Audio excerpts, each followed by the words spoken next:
Alors j'en viens maintenant au plus célèbre, donc Eisenhower. Je voudrais vous parler rapidement d'Eisenhower, de son rôle et de ses plans à l'époque de la libération de Saint-Dié. Donc au centre de la visite d'Eisenhower à Saint-Dié, il se trouve des questions de priorité stratégique importantes. Et pour comprendre ce qui l'a amené à Saint-Dié, les décisions qu'il a prises, il faut revenir très brièvement sur son rôle, sur les plans qu'il avait à l'époque et puis sur ses contraintes. Donc la présence d'Eisenhower à Saint-Dié, c'est pas uniquement anecdotique. C'est ça que je voudrais dire. Ce serait déjà très bien si c'était juste une anecdote. Il est venu à Saint-Dié, super. Il a été le plus grand chef de la Seconde Guerre mondiale, il a été président des États-Unis, il a été dans la ville marraine de l'Amérique, génial. Mais c'est plus que ça. C'est beaucoup plus que ça. Il y avait des choix stratégiques importants qu'il a fait ici, et les photos que vous allez voir tout à l'heure montrent le moment exact où il a pris sa décision. J'ai réussi à retrouver, avec beaucoup de chance et l'aide de pas mal de chercheurs américains, des sets de photos qui étaient séparés les uns des autres. Mais en les mettant bout à bout, on a véritablement le moment où la décision a été prise. Alors, donc, qui est Eisenhower en novembre 1944 ? C'est quelqu'un qui est issu d'un milieu modeste, et jusqu'en 1941, il a un rang très modeste dans l'armée américaine, et il est simple colonel. C'est pas un intellectuel, et il a de plus un petit handicap, c'est qu'il n'a jamais commandé au feu. Mais Eisenhower a pour lui une énorme qualité, c'est que c'est un planificateur hors pair. C'est un spécialiste de la planification. Et dès lors qu'il va falloir planifier des opérations complexes, dès lors qu'il va falloir les planifier entre plusieurs alliés, c'est très difficile de coordonner des alliés différents, qui ont des intérêts différents, il va s'imposer progressivement comme l'homme de la situation. Donc on le voit là sur la photo avec le président Roosevelt. En 1943, il s'envole pour la conférence de Téhéran. Et donc de 1941 à 1943, il va connaître une carrière absolument fulgurante. Et il va passer de simple colonel à général à 4 étoiles en moins de 2 ans. Ça peut faire rêver évidemment pas mal de nos généraux aujourd'hui. Alors Eisenhower, il va après devoir, ça vous le savez, préparer et commander le débarquement en Normandie. Et après le débarquement, il va cumuler progressivement un certain nombre de pouvoirs importants. Et il va donc devenir commandant suprême des armées alliées. Et puis il va prendre le commandement direct des troupes des forces terrestres, puis des forces aériennes en Europe. Donc au total, c'est peut-être en Europe occidentale l'homme le plus puissant en novembre 1944, puisqu'il a plus d'1 million d'hommes sous ses ordres. Il peut disposer de dizaines de milliers de chars, de 15 000 avions, tout ça dans ses propres mains. Il rend compte de ce qu'il fait à Washington, mais c'est une tutelle, la tutelle de Washington est assez lâche. Tant que les choses vont bien, tant que les résultats sont là, tant que les alliés ne se plaignent pas, très important. Tant que les autres alliés, notamment britanniques, ne se plaignent pas trop, Eisenhower a carte blanche. On reparlera des Britanniques parce que même s'ils étaient assez loin, ils ont joué un rôle assez important sur ce qui s'est passé à Saint-Dié. Alors fin novembre 1944, quels sont ses plans ? Il les a mis au point avec ses deux, on peut dire pratiquement ses deux copains, qui sont Bradley et Patton. Ce sont vraiment deux vieux amis d'Eisenhower, il a toute confiance en eux, et on peut imaginer peut-être qu'ici ou là il essaie un peu de les favoriser, et ça aussi ça jouera un rôle sur ce qui s'est passé à Saint-Dié. Alors quelle est sa stratégie ? Bon, je dis tout de suite, c'est pas un stratège. Et sa stratégie est assez simple. Les Américains ont une puissance énorme, en face les Allemands faiblissent. Sa stratégie, c'est d'attaquer sur un front le plus large possible, avec toute la puissance dont ils disposent, pensant qu'à un endroit ou à l'autre du front, les Allemands vont pouvoir céder et qu'il pourra s'engouffrer dans la brèche. Cette stratégie, c'est une pomme de discorde avec les Britanniques, parce que les Britanniques ne voient pas les choses de la même façon, et notamment Montgomery. Montgomery, donc, qui est le principal chef britannique à l'époque, lui voit plutôt une attaque sur un front très étroit, où on met toute la puissance. Et ce front très étroit, Montgomery le voit plutôt dans le nord de l'Europe, à la hauteur de la Hollande, qui est l'endroit où lui-même a ses forces. Donc c'est aussi une façon de faire jouer aux Britanniques un rôle important. Eisenhower, lui, il a son idée, et son idée, c'est de favoriser, de compter sur Bradley et sur Patton. Donc il voit plutôt une attaque à la hauteur de Metz, où Patton dispose d'une force considérable, d'un nombre de divisions blindées, notamment il a 4 divisions blindées à lui seul pour une armée, c'est énorme, qui devrait donc lui permettre de percer le front allemand. Donc les Américains et les Britanniques ne sont pas d'accord. Et pendant du mois d'août, disons 1944 jusqu'à octobre, ils vont s'envoyer des lettres, ils vont faire des conférences, ils vont se parler, et ça ne va pas très bien se passer. Je ne peux pas rentrer trop dans les détails, mais ça vaudrait la peine, ça s'est même plutôt mal passé. À la fin, lors d'une conférence à Bruxelles le 18 octobre 1944, Eisenhower et Montgomery trouvent une espèce de modus vivendi. Évidemment, Eisenhower pourra attaquer sur son large front, mais quand il faudra faire l'exploitation de la percée, alors on donnera priorité à la plaine d'Allemagne du Nord, où les troupes de Montgomery se trouvent bien placées. Voilà, donc là on a la photo entre les deux généraux qui se sont donc très souvent parlé.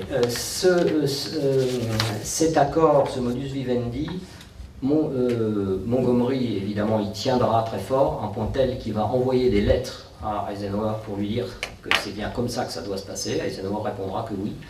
Et quand donc le 18 octobre, cette offensive est prévue sur un large front, et Eisenhower a en tête le fait qu'il devra favoriser d'une façon ou d'une autre quand même un petit peu le front britannique, donc au nord. Que la percée aura probablement lieu au centre avec Bradley et Patton, mais qu'à un moment ou à un autre, il faudra donner un rôle important, ou relativement important à Montgomery au nord. Alors, jusqu'en 15 novembre, cette offensive, cette grande offensive est planifiée, et finalement, cette offensive générale, elle va être déclenchée le 15 novembre. C'est elle d'ailleurs qui va libérer la ville de Saint-Dié. Je vais là passer j'espère que vous pouvez lire pas trop mal. C'est une carte qui est assez mauvaise, que j'ai bricolée moi-même dans ma cuisine. Ce qui est intéressant de voir, c'est le front le 24 novembre 1944 quand Eisenhower arrive à Saint-Dié, et on voit la disposition des différentes armées. Donc jusqu'à Bruxelles, tout ce qui est au nord de Bruxelles, c'est Montgomery. Ensuite, il y a un énorme front qui va du sud de Bruxelles jusqu'à Nancy, qui est tenu par le 12e groupe d'armées de Bradley. Et à l'intérieur de ce groupe d'armées de Bradley, il y a 3 armées, et celle du sud, c'est Patton, à la hauteur de Metz. Et Patton doit normalement percer à la hauteur de Metz, s'emparer du bassin sidérurgique de la Sarre et remonter le Rhin.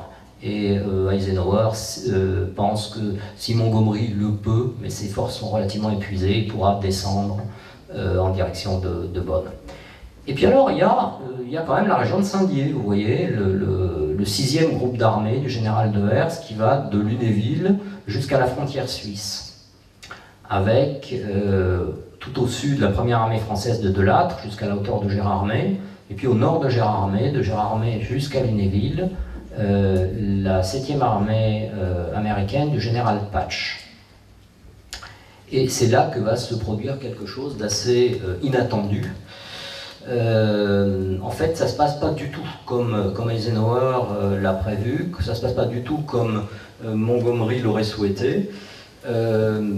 Patton attaque devant Metz, il attaque même 8 jours avant. Pas de problème. C'est assez étonnant de voir ça aujourd'hui. Une offensive qui a été prévue dans les détails, qui devait être coordonnée, etc., pour être déclenchée sur l'ensemble du front le 14, eh bien non, Patton, bravement, il va dès le 8 novembre, mais ça ne va pas lui donner beaucoup plus d'avantages. Il piétine devant Metz, il fait un temps épouvantable, il y a les routes, les champs sont extrêmement boueux, les chars s'embourbent. Les Allemands tiennent très très bon et se défendent très bien, et donc ils ne progressent pas. Au niveau de Montgomery, pas de progrès non plus, les autres fronts, très peu de progrès.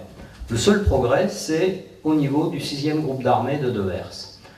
où, et là c'est bon, il faut quand même donner un petit cocorico, ce sont deux généraux français qui emportent la décision.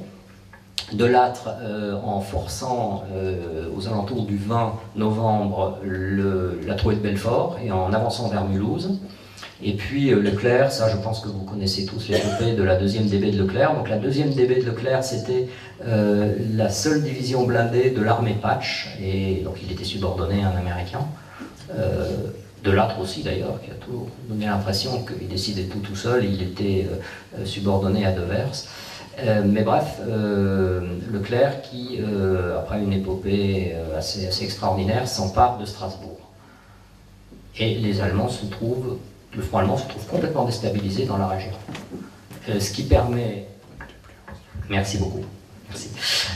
Le front allemand est déstabilisé, donc ça permet d'avancer dans la région. Saint-Dié est libéré, même si la ville est en ruine. Et le général qui commande donc, à l'intérieur de cette 7e armée Patch, il y a deux corps d'armée. Il y en a un au nord, c'est Islip, et l'autre au sud, on y reviendra tout à l'heure, c'est Brooks. Et bien Brooks peut avancer au-delà de Saint-Dié et commence à déferler sur l'Alsace. Voilà où on en est le 24, ou plutôt le 23 novembre 1944. C'est complètement inattendu pour Eisenhower, et c'est ça qui va l'amener à Saint-Dié. Et pas seulement à Saint-Dié d'ailleurs, mais ça va l'amener à entreprendre une tournée sur le front pour prendre un certain nombre de décisions. Et donc c'est essentiellement à Saint-Dié qui prendra la décision la plus importante.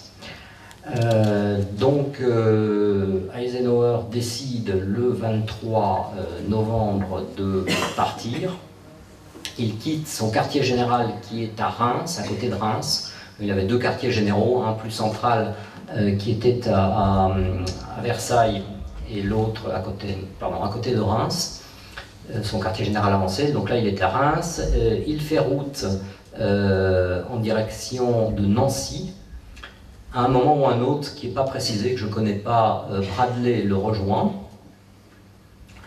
Donc c'est ce que je voulais vous montrer avant. J'ai un petit retard dans mes photos, excusez-moi. La ligne jaune ou orangée, c'est le front au moment de l'attaque donc de l'offensive du 14-15 novembre, et en rouge, c'est les progrès accomplis en l'espace de quelques jours, donc le 24, une dizaine de jours après.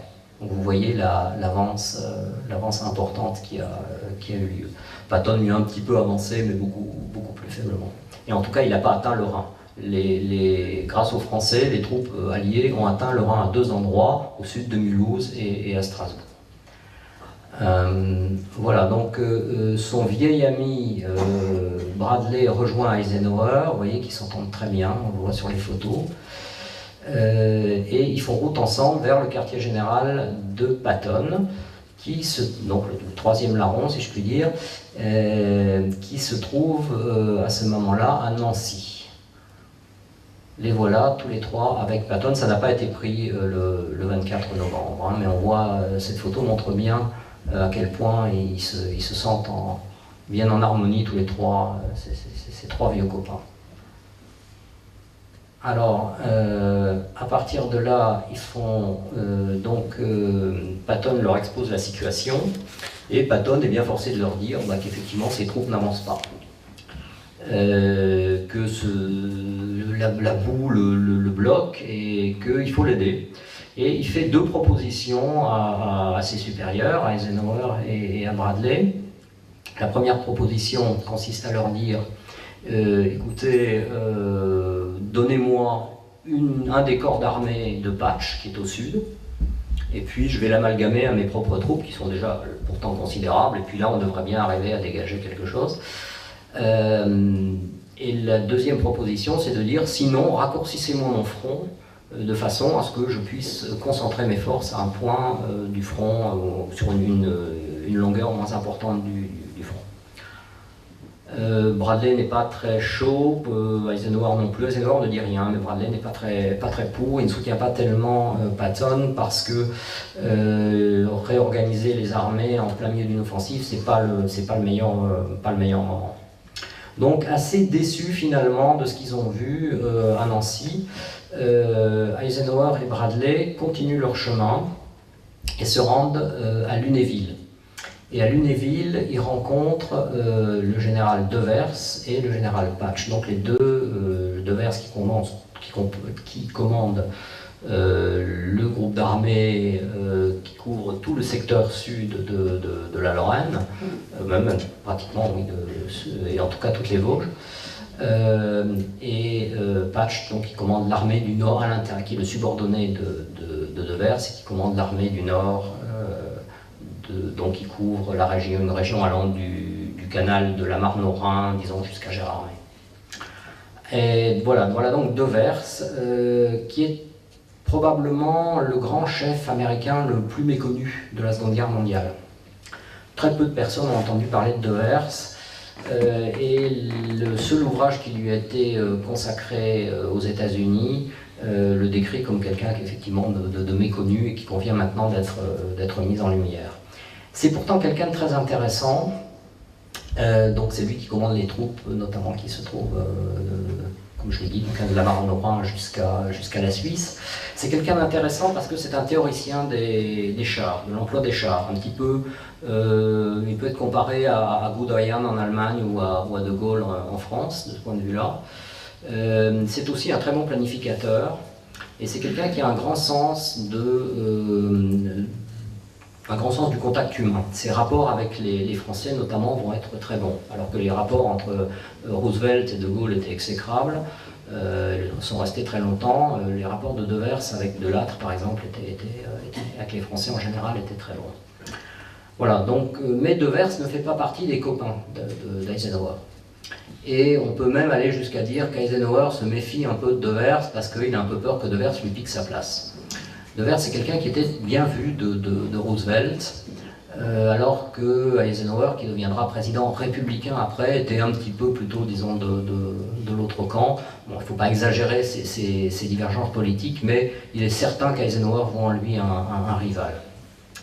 Et voilà Patch. Donc Patch commande la 7e armée américaine, donc depuis le canal de la Marne au Rhin jusqu'à hauteur, disons, de Baccarat. De Gérardmer, excusez-moi. Vous voyez, ce général Patch, il est lui aussi, il est plus connu peut-être que Devers, même s'il avait un grade moins important, mais c'est quand même quelqu'un qui est relativement moins connu que Patton, par exemple, et pourtant c'est un très grand général, peut-être un des meilleurs généraux américains de la Seconde Guerre mondiale. Je ne vais pas retracer sa carrière, je voudrais simplement vous dire que donc, celui qui commande ces forces ici, qui couvrent le secteur des Vosges, vous avez un grand bonhomme en face de vous.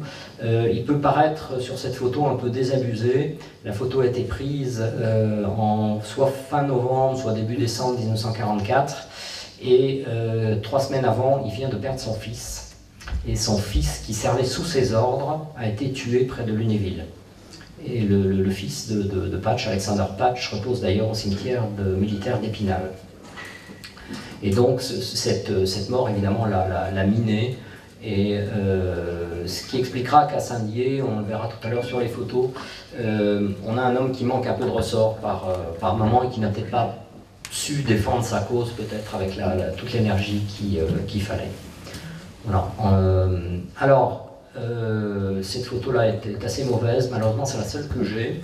Elle explique qu'une fois que Eisenhower et Bradley se soient rencontrés avec Devers et Patch, ils ont fait route ensemble vers le quartier général d'un des deux subordonnés de Patch. Alors, excusez-moi, tout ça est un peu complexe, je reviens très brièvement.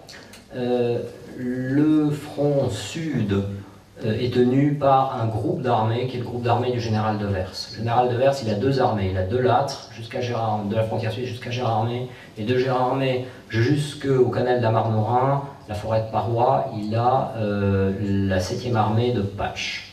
Et Patch lui-même a deux subordonnés qui sont deux chefs de corps d'armée, un corps d'armée au nord qui est ce monsieur Rondouillard qu'on voit là, qui est monsieur Islip, le général Islip, dont le corps d'armée couvre le front depuis le canal de la Marne au Rhin jusqu'à Baccarat, Et puis de Baccarat jusqu'à Gérardmer, c'est le général Brooks qu'on verra tout à l'heure. Donc ils vont d'abord voir le premier de ces chefs de corps d'armée, Islip, qui est d'ailleurs aussi un ami d'Eisenhower, on n'en sort pas. C'est lui qui a présenté à Eisenhower la femme qu'Eisenhower épousera. Donc j'imagine que ça compte dans la vie d'un homme. Et Islip lui dit, bah oui, effectivement, on rentre comme dans du beurre, les défenses allemandes sont crevées, on a quelques inquiétudes peut-être sur une petite contre-offensive allemande, mais enfin ça ne devrait pas être grand-chose. Et Eisenhower, Islip lui dit, il faut voir que Leclerc dépendait de Islip. Leclerc est arrivé dit Islip, est arrivé jusqu'au Rhin. Quand l'automitrailleuse dépendant de Leclerc est arrivée sur le pont de quai a sauté juste devant. Donc ils sont vraiment arrivés juste au Rhin, à quelques minutes près, ils auraient même peut-être pu passer le Rhin. Et les Américains sont extrêmement optimistes et disent on peut passer le Rhin. À ce moment-là, Bradley et Eisenhower se rendent compte, et ça c'est très important aussi, se rendent compte que leurs subordonnés sont en train de préparer le passage du Rhin.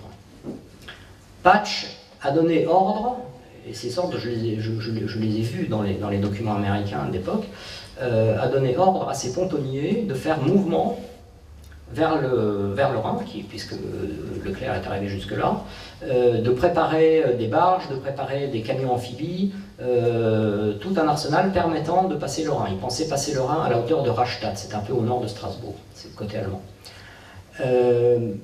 Tous les préparatifs sont prêts.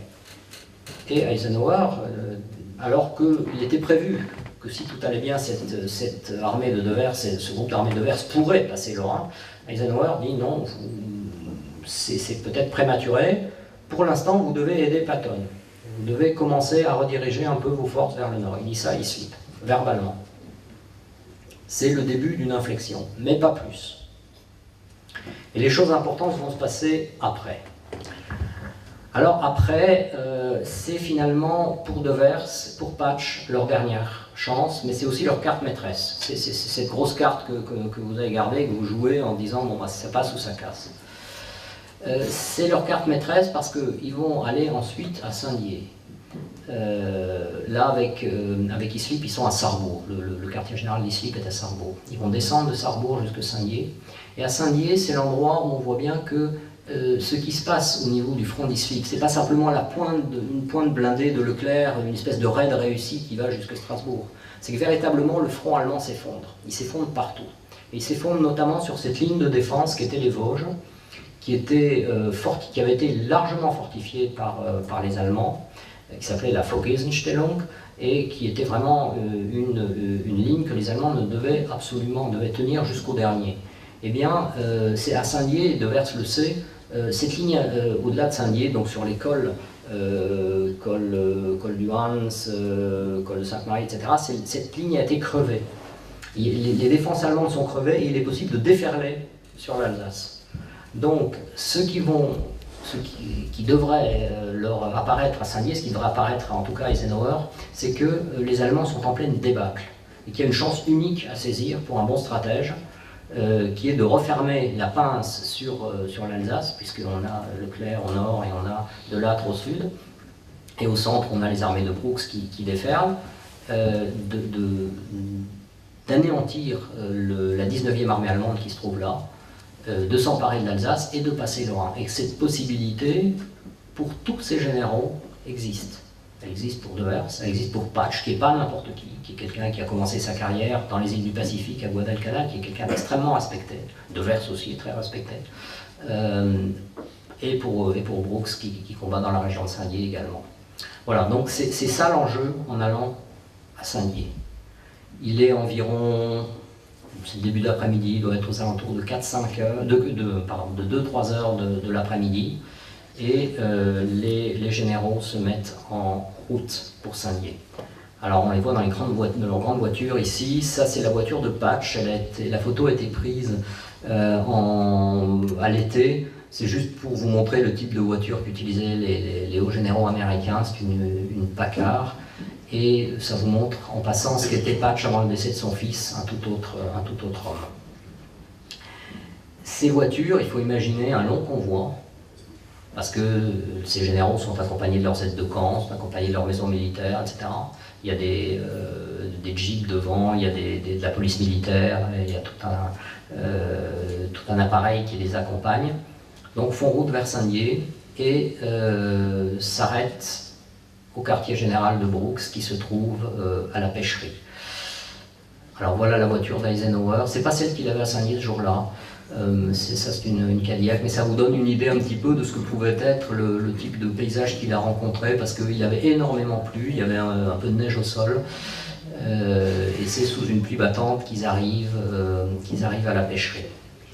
À la pêcherie où les attend le général Brooks, dont j'ai parlé tout à l'heure. Alors c'est ce général qui, avec le casque sur la tête, qui salue. Hein, donc, on a Eisenhower au centre, on a Bradley on a Eisenhower sur la gauche de l'écran, on a Bradley au centre, qui sont déjà arrivés. Un nouveau général arrive, c'est soit Patch, soit Devers, et donc Brooks le salue. Je vais revenir sur Brooks. Avant de continuer là-dessus, il est bien évident que ces généraux, qui sont les plus importants de l'armée américaine, se réunissaient dans le secret le plus absolu. Donc il n'y a pas un des audaciens qui peut approcher. Il n'y a même pas un soldat américain qui peut approcher.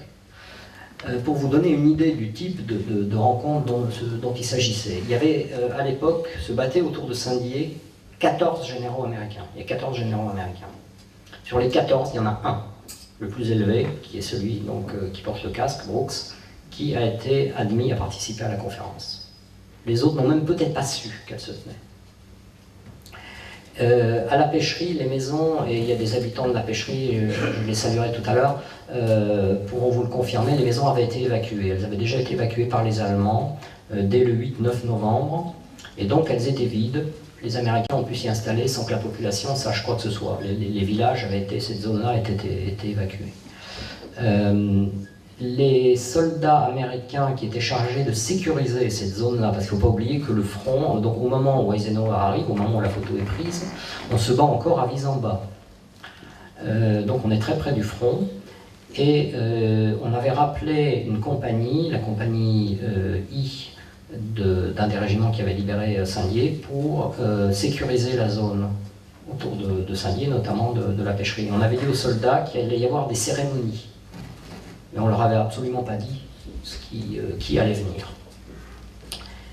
Et au moment où ces généraux arrivent, et au moment où les voitures ralentissent, parce qu'il faut imaginer que ces voitures que je vous ai montrées allaient très vite, elles avaient absolue priorité sur les routes, il y a un soldat américain qui reconnaît Eisenhower et qui reconnaît Patch, et qui les salue. Donc il leur fait le salut militaire. Ce soldat américain, c'est un simple seconde classe d'une unité de transmission. Il fallait évidemment des transmissions auprès d'un poste de commandement. Il s'appelle Donlan, et pour ceux que ça intéresse, dans les années 90, il a fait un petit résumé de ses mémoires, et ces mémoires sont disponibles en ligne, c'est comme ça que j'en ai connaissance. Et donc il mentionne qu'à la pêcherie, il dit bien la pêcherie, près de Saint-Dié, il a vu ces généraux arriver dans leur voiture et il les a salués. Donc ça nous fixe l'arrivée à la pêcherie. Ce général Brooks qui salue, regardez-le bien, parce que le libérateur de Saint-Dié, c'est lui. Vous avez à Saint-Dié un square de la 103e division américaine.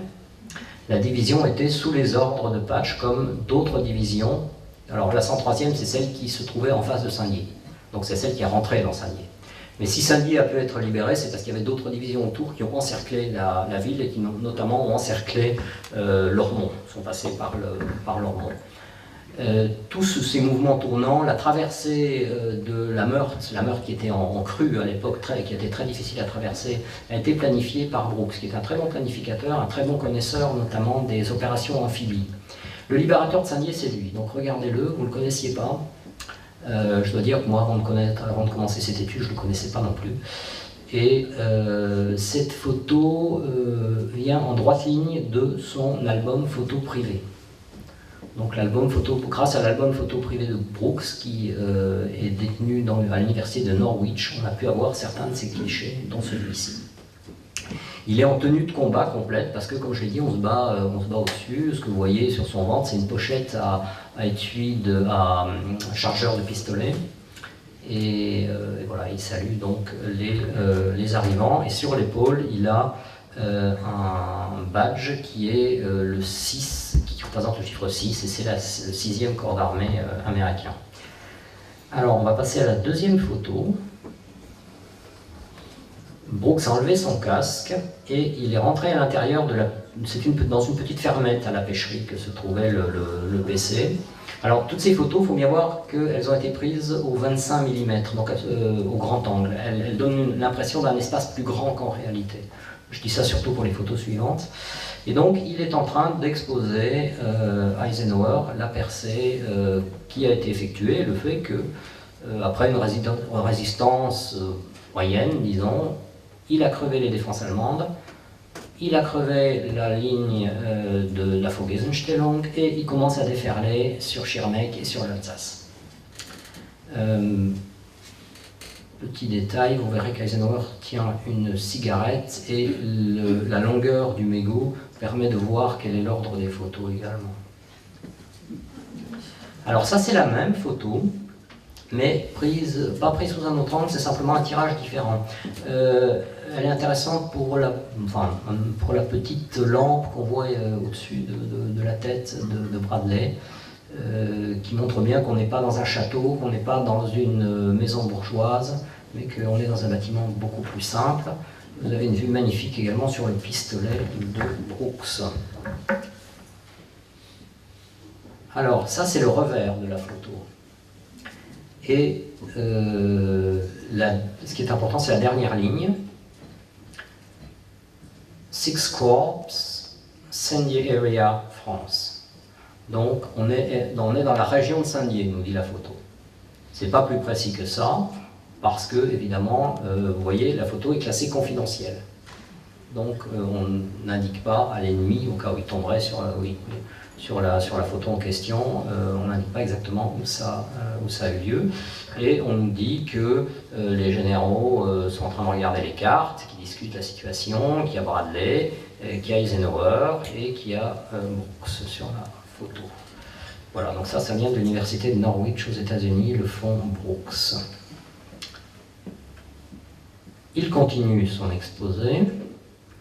On voit dans le fond le général Patch qui sort une cigarette lui aussi. Vous remarquerez que Patch, comme Brooks, a le pistolet au côté, ce qui est très rare de la part de hauts généraux. Et on a, avec beaucoup de satisfaction, à l'extrême gauche, Devers qui regarde la démonstration. Et la démonstration est sans appel, je veux dire, ils sont au rang. Les Allemands sont encerclés en Alsace et les troupes allemandes sont en pleine débandade. Et c'est absolument la réalité. Ce que vous devez savoir, c'est que ce genre de configuration militaire, ça dure un jour ou deux, ou maximum 3. Surtout avec des ennemis aussi bien organisés que les Allemands. Il faut en profiter très vite. Si on n'en profite pas, après c'est fini, c'est trop tard. Regardez également le sol, qui m'a beaucoup posé question, c'est de la terre battue en fait. La fermette en question avait des sols, y compris dans la cuisine, qui étaient en terre battue. Alors, là, photo suivante, Brooks ferme les yeux, il est un peu emphatique. Eisenhower regarde avec beaucoup d'attention ce qu'on lui explique, Devers aussi. On voit un des deux photographes dans le fond. Il y avait deux photographes présents. C'est une chance énorme pour Saint-Dié. Je veux dire, ces photographes n'étaient pas ou n'ont pas pris, ou en tout cas les photos ne sont pas parvenues jusqu'à nous pour ce qui est de la rencontre de Sarreguemines notamment et de la rencontre avec Patton à Nancy. À Saint-Dié, ils étaient là. Il y en a un qui est un photographe de la 7e armée. Et il y en a un autre qui était le photographe, un capitaine qui servait de photographe personnel à Devers. Et c'est tout. C'est-à-dire que l'entourage d'Eisenhower, de Devers, de Bradley n'a pas été autorisé à rentrer dans la salle. C'est vraiment à huis clos. Alors ça c'est le revers de la photo. Si je vous la montre, c'est que cette fois-ci on ne nous dit pas que c'est Cindy. Je pense que les Américains devaient prononcer Cindy. Parce que chaque fois qu'ils l'écrivent, ils ne mettent pas l'accent sur le E. Et DIE en anglais, comme vous savez, die ça veut dire mourir. Ils devaient prononcer Cindy. Et donc là on ne nous dit pas Cindy area, mais on nous dit Cindy vraiment. Donc c'est le 24 novembre à Saint-Dié. Donc c'est la preuve prouvante, si je puis dire. Et on nous détaille également qui sont les généraux. Alors celle-ci, c'est celle qui se figure sur l'invitation que vous avez reçue. Magnifique invitation, je remercie d'ailleurs Monsieur le maire et ses services d'avoir réalisé cette très belle invitation. Papier. Alors celle-ci figure sur les réseaux sociaux. À la limite, celle-là, vous la trouverez en cherchant un peu sur Internet. C'est la seule. Mais elle est de très mauvaise qualité. Cette qualité-ci est meilleure parce qu'elle vient de la Eisenhower Library à Abilene, au Texas. Et donc elle est vraiment d'excellente qualité. On a les codes de la photo en bas. 7A, ça veut dire 7e armée, 44, l'année 44, et puis le numéro de la photo. Voilà, donc Eisenhower se fait préciser, et Patch lui précise exactement, lui dit oui mais vous avez passé là, visiblement on est quelque part dans le nord de la carte, on doit être du côté du Donon, du côté de Schirmeck, etc. Il montre et vous avez réussi à pénétrer là, effectivement c'est le cas. Alors voilà le moment de ce qu'on appelle en anglais le debriefing, après avoir été... après qu'on lui ait montré la situation, il faut tirer les conclusions. Eisenhower est jovial, il est content des résultats et visiblement est en train de féliciter Brooks. Vous voyez Brooks en face qui était tenu, qui a l'air très content. On sait par les auteurs américains que Brooks était quelqu'un de relativement sérieux, concentré pas, personnalité très joviale. Et là, il est particulièrement content et les auteurs américains l'ont remarqué. Bon, il y a des carnets, oui, ça c'est une chose que j'ai oublié de dire, mais on pourra le dire à la fin, peut-être quelles sont les sources exactes. L'aide de camp d'Eisenhower, de Bradley, leurs deux aides de camp tenaient des journaux et ils notaient tout ce que les généraux leur racontaient après dans la voiture sur ce qui s'était passé, etc. Et donc c'est comme ça qu'on sait que Brooks était particulièrement jovial, mais on le voit effectivement dans la photo. Patch a l'air un petit peu plus dubitatif, il regarde sa cigarette, et il faut regarder au centre de verre, qui est extrêmement engageant, qui lui dit, bon, alors, vous voyez, c'est clair, le front allemand, il est crevé. Le Rhin, on est en face à deux endroits, on peut le passer, tout est prêt. L'armée allemande est en débandade, il faut liquider cette armée allemande d'Alsace, et il faut passer le Rhin, il faut remonter. Et on sait qu'il y avait un plan, que Devers avait un plan, je ne sais pas s'il a exposé à ce moment-là ou un peu plus tard dans la journée, mais il y avait un plan consistant à dire Patton, et c'était la bonne logique, Patton, avec tous ses chars, doit accompagner l'endroit où la percée a eu lieu, et doit aider au nord, en passant à travers la Sarre et en allant jusqu'à la région de Kaiserslautern, etc., doit accompagner toutes ces forces de Devers qui doivent passer le Rhin. Donc, mais on voit bien le caractère très engageant. Il dit, bon, alors voilà, ça y est, il attend quelque chose de positif. Bradley est hilar, sans doute parce que ça doit être des compliments, il acquiesce aux compliments qui sont prononcés. Alors la photo suivante est la plus importante de toutes, parce que vous allez y voir véritablement une prise de décision qui concerne des milliers de soldats et des centaines de milliers d'hommes, si on compte les populations civiles, la voilà. Donc Eisenhower se gratte la nuque. Il est dubitatif. Brooks est un petit peu moins jovial. Patch regarde Eisenhower d'un air dur. Bradley, il faut voir Bradley, s'est figé complètement. Le sourire de tout à l'heure a complètement disparu.